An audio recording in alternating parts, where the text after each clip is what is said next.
Olá amigos, eu sou Sidney Domingues, está entrando no ar mais um programa Destaque na TV, nosso encontro semanal sempre aqui na TV Max, nesse mesmo horário, nesses mesmos dias, né? Sextas e terças-feiras a partir das 22 horas, né? Nesse primeiro bloco eu vou conversar com o deputado federal Júlio Lopes, do Progressista. Deputado, o governo está incentivando e operando as privatizações. E parece que agora também essa semana tem uma audiência pública, teve uma audiência pública no que diz respeito à Nuclep. O que foi decidido? Olha, na verdade eu é que propus essa audiência pública exatamente para a gente discutir melhor essa questão da Nuclep. A Nuclep é uma grande empresa do Rio de Janeiro. Ela tinha milhares de funcionários, mas a nova gestão fez uma administração eficiente, reestruturou a empresa, fez um plano de demissão voluntária, readequou a empresa e ela hoje está trabalhando na construção de torres de distribuição de eletricidade. Essas torres são muito importantes porque o Brasil precisa distribuir eletricidade e não tem as torres necessárias. Então nós precisamos muito mais torres de distribuição de eletricidade do que somos capazes de produzir. E hoje a Nuclep está produzindo essas torres em grande escala, além de estar fazendo os submarinos brasileiros e também tem a encomenda do submarino nuclear. Portanto, a audiência foi bem importante, nós tivemos lá o presidente da empresa representando a proposta da empresa de se manter como estatal, o Ministério da Economia, o Ministério da Fazenda, enfim, o próprio Ministério da Energia, né, para discutir esse assunto, e esclarecemos e nos posicionamos e aprendemos um pouco mais sobre a empresa. Agora fica a possibilidade de estudarmos, fazer da empresa uma junção, uma fusão com outras empresas e criarmos novas alternativas para essa questão do governo que quer efetivamente privatizar a empresa. Então, o ministro Bento e o pessoal da Economia ficou de estudar que outras alternativas nós poderemos ter em relação a essa importante empresa do Rio de Janeiro, que é a Nuclep. O importante é que a Nuclep se mantenha se desenvolvendo, crescendo e atendendo essa demanda importante das torres de distribuição, além de fazendo, obviamente, todo o trabalho que já faz para os submarinos nucleares e para a eletronuclear. Bom, agora, deputado, essa questão também aqui da indústria naval no Rio de Janeiro é uma questão que já gerou muitos empregos, né? Veio a pandemia, né? Mas já vem numa decadência isso. Tem que ter uma revitalização também dessa indústria naval que tantos empregos gera, né? Não, sem dúvida, a questão da indústria naval é uma coisa absolutamente estratégica para o estado do Rio de Janeiro. E nós, inclusive, estamos encaminhando um projeto aqui junto com o governador para retomarmos, trazermos novamente para o Rio de Janeiro a fabricação e a montagem de barcos de lazer, barcos de turismo, que praticamente foi toda para Santa Catarina e para o Paraná. Apesar deles não terem as nossas possibilidades de oceano, eles têm uma grande parte da construção dos barcos, seja na indústria moveleira, seja na própria indústria náutica, em função de impostos. E nós estamos querendo trazer para o Rio de Janeiro, em Angra, tem lá o estaleiro Velhome, onde se produz grandes petroleiros, grandes sondas de petróleo, enfim, plataformas, mas também se pode construir barcos de lazer, se pode construir, enfim, e equipar barcos de lazer com essa importante parte da indústria mobileira náutica. Então nós estamos trabalhando junto ao governo do estado e acreditando que o governo vai rever essa questão do imposto, porque é importantíssimo que nós tenhamos competitividade quanto ao imposto que cobramos para poder exatamente estar fazendo face a Santa Catarina, principalmente, que levou quase todos os estaleiros do Rio de Janeiro. Então, Sidney, nós estamos trabalhando nessa vertente e também na recuperação da indústria naval como um todo, que precisa de novas encomendas e que precisa realmente de um compromisso maior com a Petrobras no uso dos nossos estaleiros e das nossas instalações de produção naval. A questão de Angra, voltando à questão da energia, né?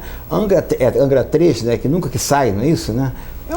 Parou ali e não sai mais, quer dizer, é um negócio muito estranho isso, né? A população conhece pouco a respeito da questão da capacidade da produção das nossas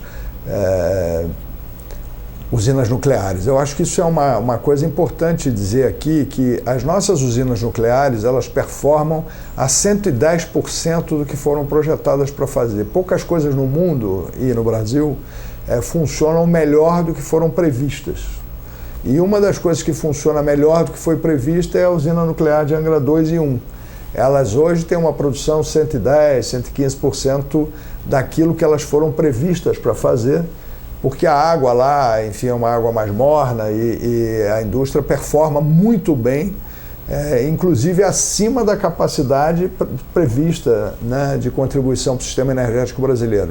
E agora o governo, graças a Deus, e realmente tem retomado as obras lá de Angra 3, e nós esperamos que Angra 3 finalmente fique pronto em 2026. Isso é um retardo muito grande, mas é muito estratégico para o Rio, porque o Rio é o grande potencial energético do Brasil, seja na questão do petróleo, né, nos combustíveis fósseis, que a gente tem aqui os grandes campos, mas também nessa questão das usinas nucleares, que foram construídas no Rio de Janeiro, e a própria Angra 3, que agora está se desenvolvendo, e que, se Deus quiser, ficar pronta em 26, dará uma contribuição ao sistema elétrico brasileiro extremamente importante. E hoje, Sidney, a usina nuclear é uma usina sustentável. Hoje, a forma como você faz a queima atômica e o próprio lixo atômico, eles já evoluíram muito, então não são mais ameaçadores do ponto de vista da sustentabilidade, do ponto de vista verde, vamos dizer assim. Obviamente você tem outros meios e outras energias mais sustentáveis, mas com menos resiliência, com menos capacidade de produção de energia do que as usinas nucleares. Então eu acho importante que o Brasil tenha um programa nuclear e que desenvolva esse programa nuclear, inclusive construindo outras usinas com essas novas tecnologias que são sustentáveis ou que se aproximam muito de um processo de grande sustentabilidade. Inclusive porque houve um período que tinha um alarde aí do risco das usinas, da população, do povo, porque em nuclear, em Angra dos Reis, na verdade não é isso, né? Não, as usinas nucleares brasileiras, como eu te digo, elas foram muito bem projetadas, elas têm uma performance extraordinária e apresentam um sistema de segurança de bastante confiabilidade, de bastante confiança. Então, eu não acredito que nós, povo, tenhamos que ter medo de termos usinas nucleares e de estarmos trabalhando para finalizar essa nova usina. Eu acho que, pelo contrário, eu acho que a gente tem que contribuir com esse processo. Eu tenho dito sempre aqui ao governador, que no meu entendimento tem feito um excelente trabalho, o governador Cláudio Castro, e ao seu competente secretário da Casa Civil, que é o Nicola Mittioni, que a gente precisa ajudar o governo federal nesse processo de acelerar as obras de Angra 3, de termos ali realmente um conjunto de ações para viabilizar melhor as nossas instalações eletronucleares lá. Que é, por exemplo, os 2 túneis de Angra que a gente precisa, enfim, dobrar, duplicar. A gente agora tem uma perspectiva muito boa, Sidney, que na nova concessão da Dutra para São Paulo, como é uma concessão enorme e com uma perspectiva de resultado muito grande, há também a possibilidade da gente ter finalmente a BR-Centro-Sul, que é aquela que leva a São Paulo por Angra dos Reis, dentro da responsabilidade da CCR. Então a gente terá uma perspectiva de uma estrada melhor mantida, melhor cuidada, com acessos melhor trabalhados e finalmente também a duplicação dos túneis, apesar de que essa duplicação dos túneis fica lá para 2027. É muito longe ainda, mas é melhor ter essa perspectiva do que não ter perspectiva nenhuma, né? É verdade. No que diz respeito a Itaipu, parece que vai ter uma fusão, uma união. O que o senhor tem a informar sobre a questão da Itaipu? Inclusive nessa visita que nós fizemos agora, na quinta-feira passada, foi um dia de muita alegria, viu, Sidney? Porque nós viemos com o governador e o ministro Bento para a inauguração da grande usina termoelétrica do Rio de Janeiro, que é a segunda maior do Brasil, que está instalada lá no Porto do Açu. E nessa visita que viemos com o ministro Bento, praticamente há uma solicitação da bancada como um todo, o senador Portinho, todos os deputados do Estado, e senadores também, estamos trabalhando para que a gente mantenha no Rio de Janeiro essa empresa que será resultado da administração da eletronuclear junto com Itaipu. O ministro nos colocou, e eu quero aqui adiantar no seu programa, que é necessário que a empresa tenha uma sede formal em Brasília por causa da questão legal, por causa da questão de representatividade formal da empresa, mas que ele fará todo o possível junto ao presidente da República, que é carioca, né, para que a administração da empresa, quer dizer, o seu dia a dia, o seu operacional fique no Rio de Janeiro. Então será mais ou menos como a Petrobras, que tem uma sede em Brasília para questões formais, mas a operação da Petrobras, toda a administração da Petrobras está aqui no Rio de Janeiro, né? Então nós esperamos que assim seja em relação a essa nova empresa. O ministro nos disse que está trabalhando muito para essa direção e nós, deputados, eu especialmente, tenho feito uma força bastante grande para isso. Eu acredito que a gente vai manter a operação da empresa no Rio. Essas questões que o senhor está levantando aqui, que eu, por exemplo, como jornalista, não acompanho isso, né? O governo deveria, o governo Bolsonaro, quer dizer, o governo federal, não vamos falar na pessoa do presidente, divulgar mais essas atuações e esse desenvolvimento do governo, né? Porque o ano que vem é um ano eleitoral, né? E as pessoas criticam muito o governo federal, não na figura do Bolsonaro, que já é outra história, que é a eleição para a reeleição dele. Mas essas obras, essas coisas que está o Porto de Açu, por exemplo, é um potencial enorme de geração de emprego, de atividade econômica, né? E isso não é divulgado pela imprensa, né? Sem dúvida, a divulgação é pequena, né? A imprensa gosta mais de divulgar problemas e questões difíceis do que boas questões. E, assim, dá mais audiência, né? Sempre a má notícia é uma melhor notícia do ponto de vista da venda da notícia e da propagação dela, né? A lead, né? É isso. Mas eu acho que o Rio de Janeiro está se desenvolvendo extraordinariamente nessa questão. A EGP, que inaugurou agora lá, essa que é a segunda maior termoelétrica do Brasil, ela entra dando uma enorme contribuição ao sistema elétrico brasileiro. Ela foi, na realidade, até antecipada em 5 meses para poder exatamente pegar esse momento agora em que o Brasil tem essa seca enorme dos seus reservatórios hídricos, né? A gente está com esse problema hídrico enorme. E essa térmica, ela entra com uma força muito grande, né?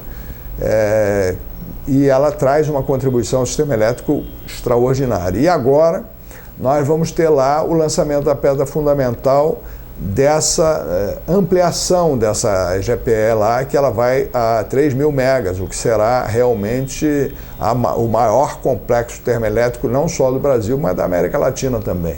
Então isso é uma perspectiva enorme para o Rio de Janeiro, é uma perspectiva enorme para o Brasil.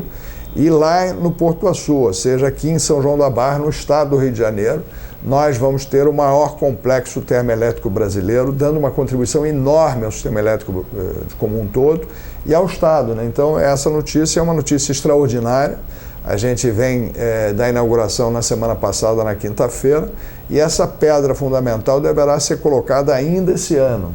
Então, como você está dizendo, é uma extraordinária notícia. Bom, a questão há um tempo atrás gerou tantos empregos, Itaboraí cresceu, né? Houve complexo e tudo, a questão do Comperj. Parece que vai ser revitalizado com outra finalidade, né? O Comperj também vai se tornar um complexo termoelétrico e está avançando muito nessa direção. O governador Cláudio Castro fez um trabalho grande junto com o seu secretariado para reestruturar as obras lá do Comperj que tanto deram esperança e que tanto valorizaram aquelas terras e aquela região, que depois ficou esquecida por muito tempo. Eu espero agora que com o Márcio Delaroli lá, que é o prefeito, e essa administração junto com o governador Cláudio, a gente de fato avance na questão do complexo termoelétrico lá também de Itaboraí e que a gente tenha o ganho que a gente sempre esperou ter, não só de obras, né, mas de empregabilidade, de recursos, de avanço para aquela região de Itaboraí, que é uma região carente e que vai fazer avançar o estado como um todo. As parcerias, quer dizer, entre o Legislativo e o Executivo, e o governador Cláudio Castro tem mostrado essa habilidade, né? Não só com os deputados federais, como os deputados estaduais, agora na questão aí da recuperação fiscal que está negociando com o presidente André Siciliano e essas questões todas, quer dizer, ele tem demonstrado essa facilidade de ouvir, de conversar e prestigiar o Legislativo, somente os deputados federais e senadores, né? Eu acho que o governador tem feito um grande entendimento, né? Inclusive você está mencionando aí, o André Siciliano tem dado uma contribuição enorme, e o governador gosta e tem dito sempre, né? Quem apostar na discórdia, quem apostar na diferença, quem apostar no desentendimento vai perder. Porque ele é o governador da união, ele é o governador do bom senso, ele é o governador do entendimento. Eu acho que só essas palavras já traduzem muito a sua forma de governar, que é pela política, pelo entendimento, pela colaboração. Então, eu acho que quem tem esse discurso, e não é só um discurso, é um conjunto de ações, contribui muito para o Estado, e eu vejo o governador Cláudio Castro assim, muito bem posicionado do ponto de vista de construir essas novas perspectivas para o Rio e para o Brasil. Tem uma questão também agora da venda da SEDAI, né, que agora vai ter a segunda etapa, né, do que faltou, né, e a revitalização de ajuda aos municípios aí, que com essa pandemia estava tudo quebrado, não é isso? E agora esse repasse aí tem desenvolvido muito dinheiro para que os municípios possam, né, executar obras que não teriam condição sem esse repasse da SEDAI. Sem dúvida, eu acho que essa privatização, que na realidade é uma concessão, concessão do sistema de saneamento do Estado, foi talvez a melhor sucedida concessão de saneamento do Brasil, certamente é. Foi toda ela elaborada pela BNDES em conjunto com o secretário Nicola Michione, que fez todo o projeto e que assinou esse processo. E ele está de parabéns, eu acho que foi extremamente bem conduzido e resultou num recurso super extraordinário para o Estado e para as prefeituras, e finalmente nós vamos ter as ações de saneamento que a gente sempre precisou ter, não só na Baía de Guanabara, no Rio de Janeiro, mas em todos os municípios que vão ganhar com essas obras, e milhares de empregos vão ser gerados. É uma perspectiva muito boa. Eu tenho certeza que esse resultado diferenciado para a população, e a gente está aqui animado com o resultado que teve e com o resultado que ainda terá dessa segunda etapa, que é o que você está dizendo, que está prevista em princípio para o final do ano, agora no dia 24 de dezembro, seria o novo processo de concessão dessas áreas remanescentes, que foram as áreas que não foram arrematadas no último leilão e que então serão disponibilizadas agora no próximo leilão. Mais dinheiro para o Estado e para repassar para os municípios, né? O que é muito bom, né? Não só a questão do dinheiro para os municípios e para o Estado, que é fundamental, mas, sobretudo, a perspectiva de realização de obras e de avanço no saneamento. Do que não está, infelizmente. Deputado, infelizmente nosso tempo acabou. Muito obrigado por mais uma vez podermos conversar aqui no nosso programa. Até a próxima, suas considerações finais. Eu quero aqui te agradecer, dizer que estamos trabalhando para que o Estado do Rio de Janeiro avance, seja melhor, mais confiável, e que a vida se restabeleça aqui no Rio de uma maneira plena, né? Acho que o prefeito Eduardo Paes tem feito um bom processo de vacinação, tem trabalhado muito também aí em parceria com o governador Cláudio Castro, e eu estou animado com as perspectivas do ano de 2022. Tomara, sigamos assim. Um abraço a todos. Eu conversei com o deputado federal Júlio Lopes, do Progressista. Intervalo comercial, daqui a pouco a gente volta.